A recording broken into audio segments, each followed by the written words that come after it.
Our hotel was in the middle of the French Concession, and you can clearly see the European influence everywhere you look.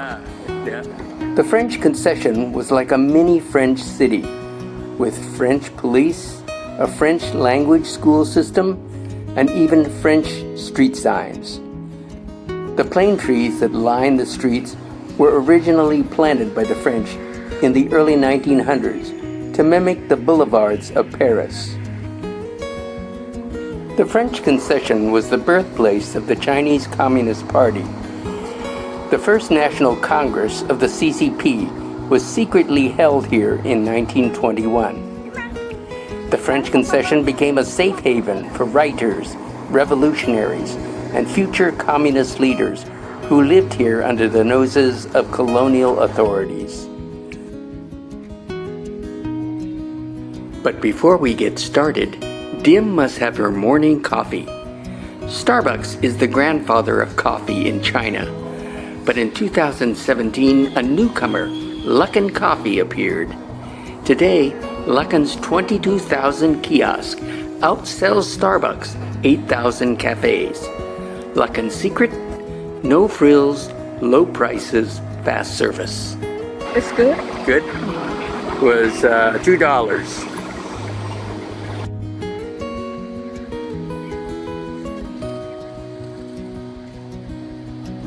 If you stroll down Janzi Road in the old French Concession, you can't miss the Hengshan Moeller Villa Hotel.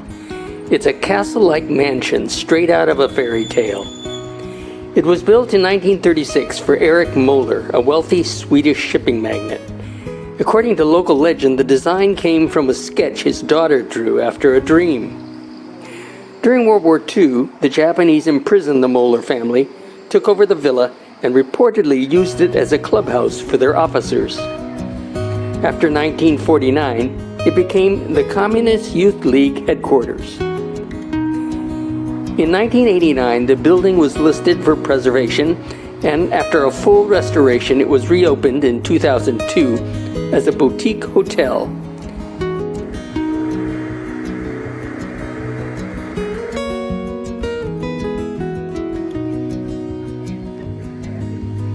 Opium and gambling were legal only here. The French licensed opium dens and casinos to raise money. So by the 1930s, this area was infamous for its underworld nightlife and gangsters.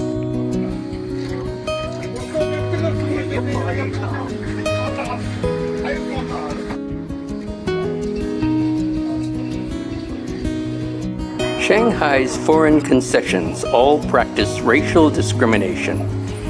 Chinese and dogs were barred from certain parks, and Chinese were banned from certain neighborhoods, clubs, and businesses. On buses and trams, Chinese rode at the rear. Ironically, segregation ended when Japan's army occupied Shanghai in 1943 and handed the concessions back to its Chinese puppet regime. They keep the telephone booth open. ส่วนหนึ่งที่ต้องแก้ไขที่พรรคประชาธิปไตยทำเรื่องเซฟตี้เพราะว่าส่วนหนึ่งคือดีไซน์ไม่ดีด้วย We will probably never get used to using the Chinese squat toilets. So whenever we get a chance, we dive into a shopping center and use their Western toilets.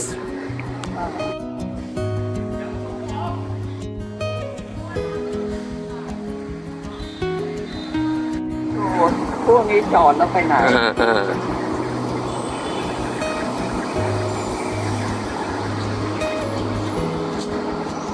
Shanghai is regarded as one of the safest major cities in the world, both by official statistics and by public perception.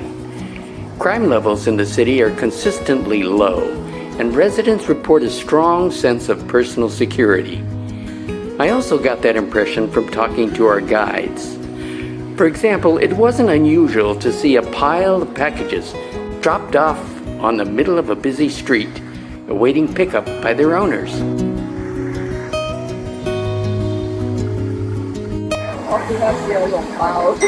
Where are we? Where is this? It's a popular place in Pao for Xiao Long Pao. We're waiting for a table? Ah, 15.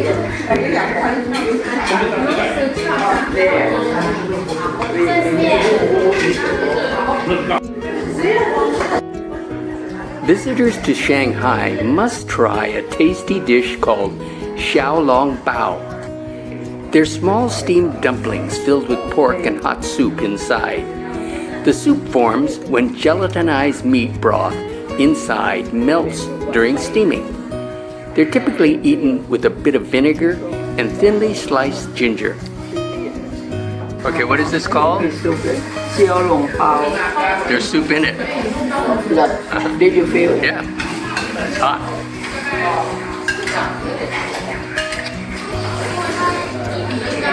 What do you think? I don't need more soup, but good.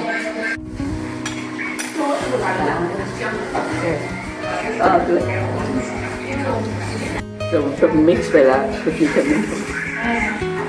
This is just like wonton, huh? You can put noodles in your soup.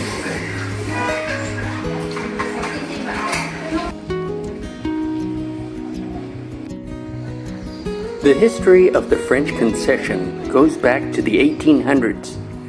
At the time, Britain was developing a huge appetite for Chinese tea, silk, and porcelain. China's exports were causing a huge trade deficit because China wasn't interested in buying anything from Britain. So the British began flooding China with illegal Indian opium. And it worked. Addiction in China soared, and silver began flowing from China to Britain. Traders from America and Europe also began smuggling opium. In 1839, China tried to stop the opium smuggling, but British troops defeated the Chinese army and forced China to hand over Hong Kong and opened 5 ports, including Shanghai, to foreign trade. In Shanghai, Britain, America, and France carved out self-governing concessions with their own laws, their own language, police, and councils, a situation that lasted until 1943 when the Japanese invaded. ไม่ได้เอาจากเขาหรอกแสดงว่าอย่างดีนะคะให้เราทำอาเซียนเรา This is a pickle store. Chicken Feet. chicken feet quail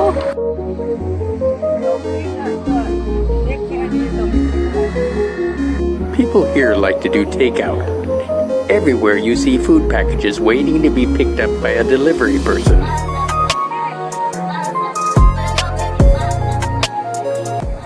Whenever you see a long line of people queuing outside of a food stall, you know it's gotta be good.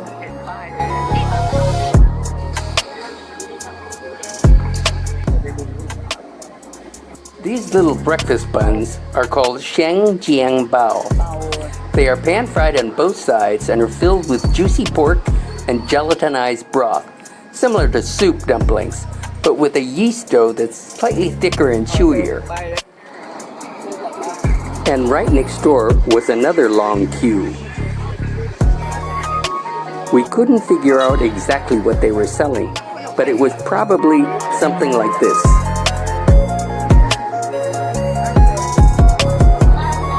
I think Dim and I could use one of these in Thailand.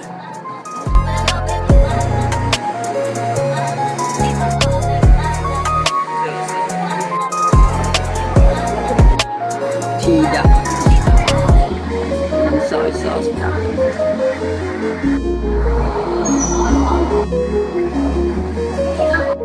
These are all pickles.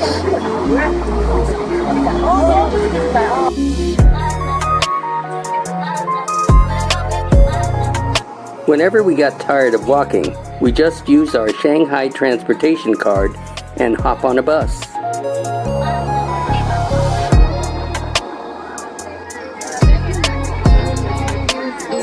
So we got on a bus.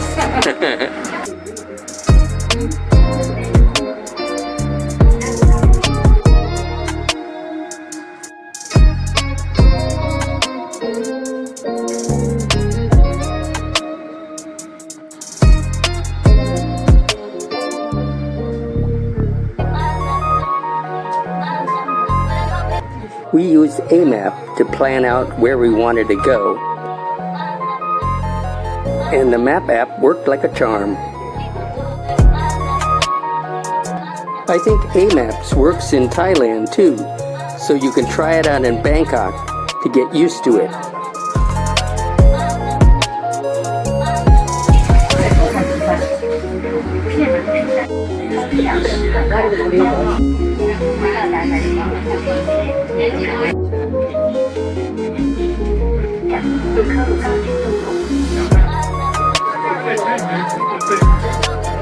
A must-see, must-photograph iconic view of Shanghai is the panoramic view across the Huangpu River to Shanghai's famous Pudong skyline, a wall of 21st century super towers that seem to rise straight out of the water. Unfortunately, it was cloudy and foggy almost the whole week we were there, so we never got that picture-perfect postcard view. At ground level, the river is busy. Daytime freighters, sunset sightseeing boats, and the green and white double-deck ferries that shuttle commuters between the two banks. We crossed the river using our Shanghai transportation card.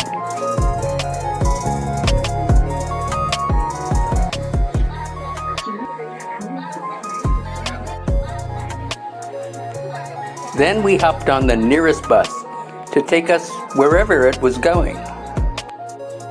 Unfortunately, the bus we got on didn't have a number. It was all in Chinese.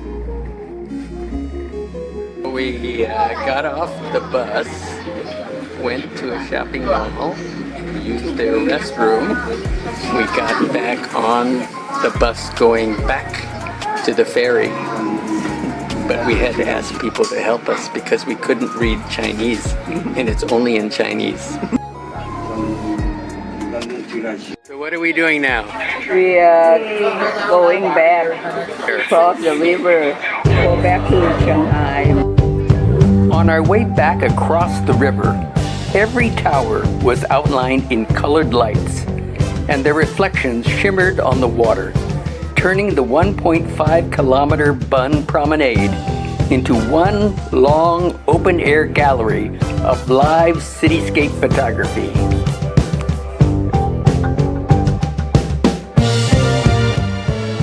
The nightly light show on the skyscrapers is a city brand lighting strategy that was rolled out in stages after the 2010 World Expo. It was designed to turn the new financial district into an instant postcard. It is said that the city asked each megatower to install programmable LED lights and to switch them on every evening. The colors and patterns change seasonally or for big events like National Day or New Year's.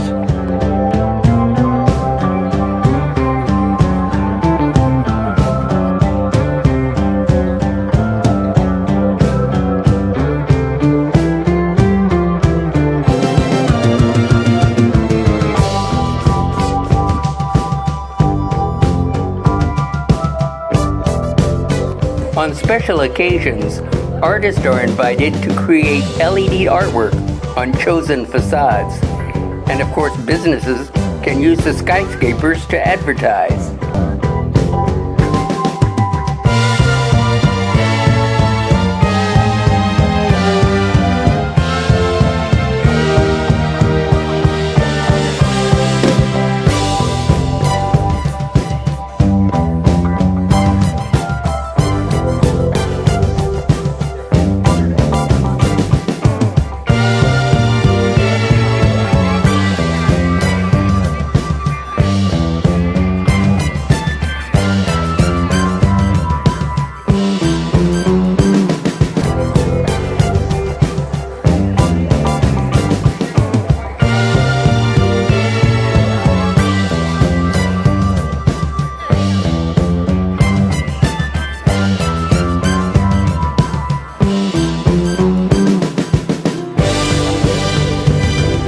across the river from the light show is the Bund, Shanghai's signature waterfront promenade.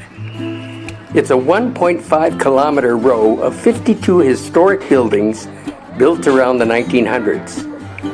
The strip housed the city's most powerful banks, trading houses, and consulates. The Bund is both a symbol of Shanghai's colonial past and a postcard for its modern future.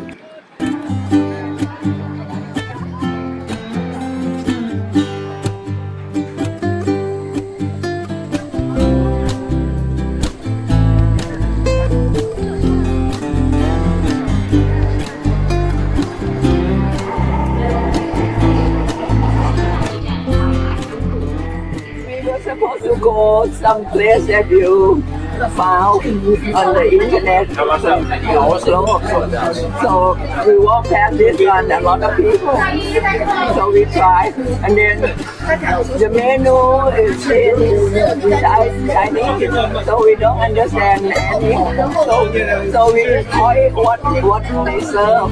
Then we found a nice lady next door to us, and speak English, so she helped us with the menu.